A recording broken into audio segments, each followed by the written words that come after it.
Sir కొంచెం వెనక్కి sir sir కొంచెం అన్నా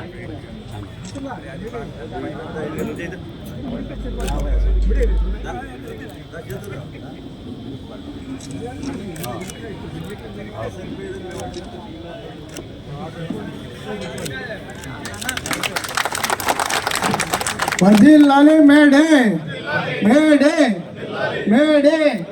ప్రపంచ కార్మికులారా ఏకం కండి, ప్రపంచ కార్మికులారా ఏకం కండి. కార్మికుల ఐక్యత, కార్మికుల ఐక్యత, కార్మికుల ఐక్యత, కార్మికుల ఐక్యత. May Day May Day May Day.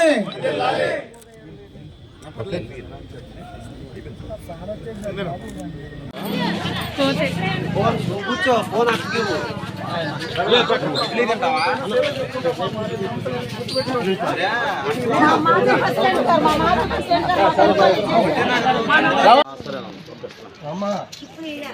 ఎమ్మెల్యే గారికి ఎంపీ గారికి సైకిల్ గుర్తుకేయాలి.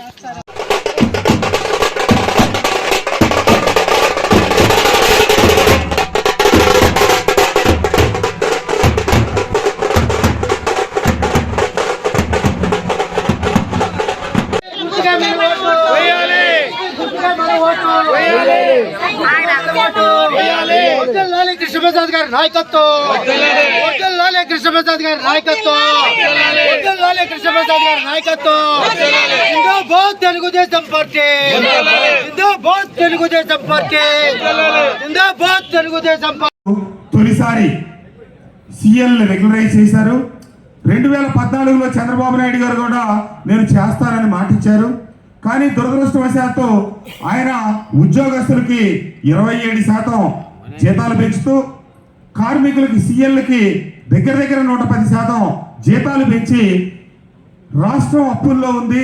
విభజింపబడి ఇప్పుడే గాయాలతో ఉన్నాం, కొద్దిగా సర్దుబాటు అయిన తర్వాత చేస్తాననే ధోరణితో వారు ఆగిపోయారు. 19లో అధికారంలోకి విస్పష్టంగా ప్రకటించి కూడా చేయలేక 2 ప్రభుత్వాల హయాంలో కూడా ఈ సమస్య పరిష్కారం కాకుండా అపరిష్కృతంగానే ఉంది. ఇప్పుడు నిర్దిష్టమైన చర్చలు మేము చంద్రబాబు నాయుడు గారితో అయితే జరపలేదు. కానీ ఖచ్చితంగా మన టీఎన్టీయూసీ సోదరుల్ని, కార్మిక సోదరుల్ని తీసుకెళ్లి ఖచ్చితంగా మీకు న్యాయం జరిగేటట్టు, మీకు మెరుగైన జీతాలు ప్రకటించేటట్టు. ఎందుకంటే ఆనాటి ప్రభుత్వం 110% ఇస్తే ఈ ప్రభుత్వం అధికారంలోకి వచ్చి ఇచ్చింది కేవలం 25% ఈ కార్మిక సోదరులకి. దురదృష్టకరమైన పరిస్థితి ఏంటంటే సమాజంలో భిన్న వర్గాలు ఉంటాయి. వ్యాపారస్తులు ఉంటారు, ఉద్యోగస్తులు ఉంటారు, కార్మికులు ఉంటారు, రైతులు ఉంటారు, మహిళలు ఉంటారు, వృద్ధులు ఉంటారు, చదువుకునే పిల్లలు ఉంటారు. ప్రభుత్వాలు ఈ వర్గాలన్నిటికీ సమన్యాయం చేస్తా వాళ్ళకి ఆయా వర్గాల్లో వెనకబడి ఉన్న ఇబ్బందికరమైన పరిస్థితులు ఉన్న వాళ్ళందరినీ సర్దుకుంటా సమన్వయం చేసుకుంటా ముందుకు సాగటం ప్రభుత్వాల బాధ్యత. కానీ ఈ ఒక్క ప్రభుత్వమే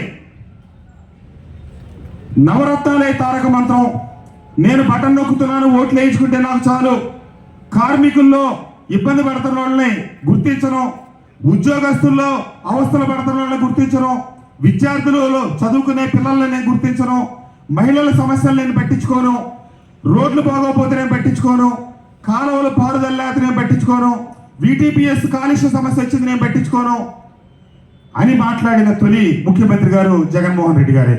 కేవలం మీటర్ నొక్కితే చాలు, నాకు ఓట్లు పెడితే చాలు తప్పితే సమాజంలో భిన్న వర్గాలు ఉన్నారు, భిన్న వర్గాలకి భిన్న సమస్యలు ఉన్నాయి, అందరినీ కలుపుకొని ప్రయాణం చేద్దామనే దూరదృష్టి లోపించడం చిన్న వయసులో అయిన వ్యక్తికి కూడా మన దురదృష్టకరం. చంద్రబాబు నాయుడు గారు కావచ్చు, రాజశేఖర రెడ్డి గారు కావచ్చు, ఆఖరి కిరణ్ కుమార్ రెడ్డి గారు, రోసయ్య గారు కావచ్చు, అన్ని వర్గాల పట్ల న్యాయం సమతూకం పాటించారు తప్పితే ఒక్క జగన్మోహన్ రెడ్డి గారు ఈ రాష్ట్రంలో ఈ పరిస్థితికి కారకులయ్యారు. ఇక్కడ నిన్న మేమిద్దరం కలిసి ప్రచార కార్యక్రమంలో ముందుకు వస్తా ఉంటే దూరం నుంచి ఈనప్రోల దగ్గర నుంచి చూస్తే ఒక పెద్ద మేఘం కొండపల్లి మీద పరిసర ప్రాంతాల మీద కమ్ముకోనుంది. మన VTPS గొట్టాలు కనిపిస్తున్నాయి, వాటి నుంచి పొగ కనిపిస్తూ ఉంది, కానీ పొగ కంటే దుమ్ము ధూళి ఎక్కువ కనిపిస్తూ ఉంది. VTPSని పాడి గేదె కింద పంచుకుంది వైఎస్ఆర్ కాంగ్రెస్ పార్టీ ప్రభుత్వం అని చెప్పి నేను చెప్పడానికి సంకోచించట్లా. మొన్నటిదాకా నా భుజం మీద తుపాకీని పెట్టి కాల్చారు. సరే, నేను స్వయంగా ముఖ్యమంత్రి గారి దృష్టికి తీసుకెళ్లాను. VTPSకి భూములు ఇచ్చి ఉద్యోగాలు ఇస్తే మా బిడ్డ. కార్మిక సోదరులందరికీ మేడే శుభాకాంక్షలు.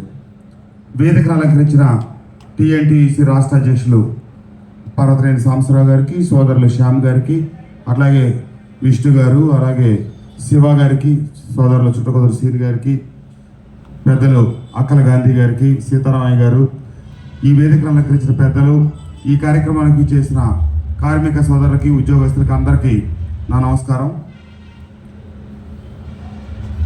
శతాబ్దాల్లో చరిత్రలో గతిని మార్పులు తీసుకొస్తూ పారిశ్రామికీకరణ వేగవంతమైన దిశలో కార్మికుల్ని వాడుకోవటమే తప్పితే వాళ్ళకంటూ హక్కులు ఉన్నాయి, వాళ్ళ కష్టానికి విలువ ఇవ్వాలి, వాళ్ళ కష్టానికి గౌరవం ఇవ్వాలనే పరిస్థితిని గమనించని రోజుల్లో ప్రపంచ కార్మికులారా ఏకం కండి అనే ఒక నినాదం ఈ ఆధునిక సమాజంలో అది ఒక పెద్ద గొప్ప నినాదం అయ్యి, ఆ తర్వాతే కార్మికులకి 8 గంటల పని దినాలు, అలాగే వారంలో ఒక రోజు ఖచ్చితంగా సెలవు ఇవ్వాలి. ఈ రకమైనటువంటి కార్మికుల హక్కుల సాధనలో ఎందరో నాయకులు పనిచేస్తూ వచ్చారు. సరే, కాలానుగుణంగా క్రమానుగుణంగా మన దగ్గర కూడా పరిశ్రమలు, సమస్యలు నిరంతరం వాటి మీద పోరాటం, వాటి పరిష్కారం, మళ్ళీ కొత్త సమస్యలు రావటం, వాటికి దారులు చూపుతూ మార్గాలు చూపిస్తూ ముందుకు సాగటం జరుగుతూ వస్తూ ఉంది.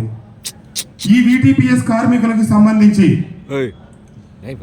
కొన్ని ఇక్కడ కార్మిక సోదరుల దగ్గర రాజకీయ అంశాలు ప్రస్తావించకూడదు, కానీ ఒక శాసనసభ్యుడిగా ఒక రాజకీయ పార్టీకి ప్రాతినిధ్యం వహిస్తా గొంగట్లో అన్నం తిన్నట్టుగా రాజకీయాలను వేరు చేసి వీటన్నిటిని వేరువేరుగా చూడలేని పరిస్థితి కాబట్టి కొన్ని ఇవి అవి మిళితమై ముందుకు సాగే పరిస్థితి ఉంది. నేను 2019 ఆ రోజున మా అదృష్టం బాగుంది తప్పితే మీ అదృష్టాన్ని మేము మలుచుకున్నాం తప్పితే మా ఘనత కానీ, మా గొప్ప కానీ, మా పార్టీ చేసింది కానీ, మేము సాధించింది కానీ ఏమీ లేదు. గాలికి పోయే పేలపిండి కృష్ణార్పణం అన్నట్టు చంద్రబాబు నాయుడు గారు మీకు వరం ఇచ్చి 110% జీతాలు పెంచితే మేము వచ్చి గొప్పలు చెప్పుకొని ఆ ఎన్నికల్లో ఓట్లు వేయించుకోవడానికి ప్రయత్నించాం 2019లో. అంతేకాదు, మాట తప్పని మడమ తిప్పని జాతీయ వంశం మాదని చెప్పింది జగన్మోహన్ రెడ్డి గారి మాటలు నమ్మి నేను కూడా VTPS కార్మిక సోదరులు ఇబ్రహీంపట్నం, కొండపల్లి గడప గడపకి తిరిగినప్పుడు చాలా మంది సీఎల్లు సోదరులు నన్ను మమ్మల్ని పర్మనెంట్ చేయండి, మేము కష్టపడుతున్నాం దశాబ్దంన్నర కాలంగా నుంచి కూడా, కానీ మమ్మల్ని పర్మనెంట్ చేయట్లేదని చెప్తే తప్పకుండా జగన్మోహన్ రెడ్డి గారు ఇక్కడికి వచ్చినప్పుడు మాట ఇచ్చారు. ఆయన మాట తప్పరు కాబట్టి ప్రభుత్వ అధికారంలోకి రాగానే మిమ్మల్ని పర్మనెంట్ చేస్తామని చెప్పి ప్రతి గడపలో ప్రతి సీఎం సోదరుడికి నేను స్వయంగా చెప్పడం జరిగింది. సరే, చెప్పి నేనే చేతులు దులుపుకొని వదులుకోలా. ఎన్నికలు కాగానే తొలి శాసనసభ సమావేశాల్లోనే ఒక వినతి పత్రం ఇక్కడి నుంచి కార్మిక సోదరులు కొంతమందిని పిలిపించుకొని అంశాల వారీగా నేను రిప్రజెంటేషన్ తయారు చేసి ముఖ్యమంత్రి గారికి శాసనసభ సాక్షిగా శాసనసభలోనే రిప్రజెంటేషన్ ఇచ్చారు. ఇస్తే వారు నాకు చెప్పిన సమాధానం ఏంటంటే, దీని మీద ఒక కమిటీ నియామకం చేద్దాం, తప్పకుండా కమిటీ మనం చెప్పిన మాట నిజం, VTPS కార్మికులను రెగ్యులరైజ్ చేస్తామని నేను తప్పకుండా చేస్తాను, దీని మీద కమిటీ వేస్తాను, ఆ కమిటీ సిఫార్సుల మేరకు ముందుకెళ్దామని చెప్పారు. అది ఒక దిశ. సరే, ఒక 6 మాసాలు గడిచిన తర్వాత అన్న ఏం జరిగిందంటే, మనం కమిటీ వేయటం ఆలస్యమైంది, ఇప్పుడే వేసాం, ఆ కమిటీ పరిశీలన జరుగుతుంది, పరిశీలన పూర్తయిన తర్వాత ఎవరైతే 5 సంవత్సరాల పైబడో కొన్ని నిబంధనలు పెట్టామో ఆ ప్రకారం చేసేద్దామని చెప్పారు. అది రెండో దఫా. సరే, ఇంకొక సంవత్సరం గడిచింది, 6 నెలలు గడిచింది, ఈ లోపల కరోనా పరిస్థితులు వచ్చినాయి. సరే, ఆ పరిస్థితులు సర్దుమణిగే దశలో మళ్ళా 3వ దఫా తీసుకెళ్ళి, ఎందుకంటే ఇక్కడ కార్మిక సోదరులు వచ్చినట్టు కలుస్తా ఉన్నారు, ముఖ్యమంత్రి గారికి ఇచ్చాను. ఉన్నట్టుండి అకస్మాత్తుగా ముఖ్యమంత్రి గారు యూటర్న్ తీసుకున్నారు. ఆయన నా దగ్గర స్పష్టంగా మాట్లాడిన మాట ఏంటంటే, ఇప్పటికే ప్రభుత్వాలు ఈ VTPS ఎంప్లాయీస్కి కావచ్చు, కార్మికులకు కావచ్చు, పరిమితికి మించి జీతాలు ఇస్తా ఉన్నాం. నాకు తెలియదు, మరి మీకే బాగా తెలియాలి. ఎవరో ఆ టెండర్కి ₹1,00,000 పైగా జీతం వస్తూ ఉందంట. మరి అదైతే ఆ విషయం నాకు తెలియదు, మరి ఏ కారణంతో వస్తుందో ఎందుకు వస్తుందో ఆ ఉదాహరణ చెప్పి మనం వీళ్ళని చెయ్యట్లా. వివిధ వర్గాలు ఉన్నారు, వాళ్ళని కొన్ని వర్గాలను అయితే చేస్తూ ఉన్నాం, కొన్ని రంగాల్లో పనిచేస్తున్నటువంటి సీఎల్ని వీటీపీఎస్ కార్మికులు మనం ఇప్పుడేం చేయట్లేదని చెప్పారు. అన్నా మీరు పాదయాత్రగా వచ్చి మాట ఇచ్చారు, మీ మాటను అనుసరించి మేము చెప్పాను తప్పితే మేము కొత్తగా అక్కడే మేనిఫెస్టోలు ప్రకటించి చెప్పలేదంటే మీరేం చెప్పుకుంటారో చెప్పండి. మనం మటుకు కార్మికులను రెగ్యులరైజ్ చేయట్లేదు అనేది స్పష్టంగా చెప్పారు. నేను ఆ రోజు సాయంత్రం వచ్చి ఇక్కడ కార్మికులు పిలిపించుకొని ముఖ్యమంత్రి గారు ఈ రకంగా మరి ఎందుకు యూటర్న్ తీసుకున్నారో నాకు తెలియదు, ఎవరో ఒక అటెండర్కి ₹1,00,000 జీతం వస్తుందంట, దాన్ని అందరికీ ఆపాదించి చెప్పారు, వారు ఏమి చేయలేదని చెప్పారు, కాబట్టి మేము శాసనసభ్యులుగా ఏమి చేయలేము, ఎందుకంటే వారి మాటని అనుసరించి మేము మాటించాము తప్పితే మేము సొంతగా ప్రకటించింది కాదు. దురదృష్టం 2019 ఎన్నికలకు ముందు వైఎస్ఆర్ కాంగ్రెస్ పార్టీ ప్రభుత్వం అధికారంలోకి వచ్చిన తర్వాత ఇచ్చిన హామీని అమలు చేయలేదని ఈ సభాముఖంగా మీ అందరికీ నేను క్షమాపణ తెలియజేస్తా ఉన్నా. జిల్లా టీఎన్టీయూసీ అధ్యక్షులు గౌరవనీయులు పెద్దలు శుక్ర విష్ణు గారిని కూడా వేదిక మీదకి రావాల్సిందిగా ఆహ్వానిస్తా ఉన్నాం.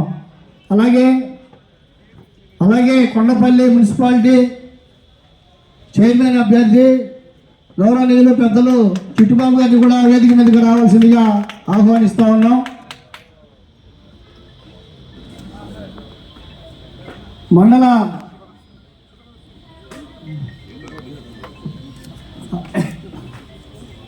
మండల తెలుగుదేశం పార్టీ అధ్యక్షులు గౌరవనీయులు పెద్దలు రాజా గారిని వేదిక మీదకి ఆహ్వానిస్తా ఉన్నాం. అలాగే కొండపల్లి మున్సిపాలిటీ అధ్యక్షులు చుట్టుకుదురు శ్రీనివాస్ గారిని కూడా వేదిక మీదకి ఆహ్వానిస్తా ఉన్నాం. మైలవరం నియోజకవర్గ టీఎన్టీయూసీ అధ్యక్షులు పెద్దలు గురుసు శివ గారిని కూడా వేదిక మీదకి రావాల్సిందిగా ఆహ్వానిస్తా ఉన్నాం. ఈ సభను మరి మీరు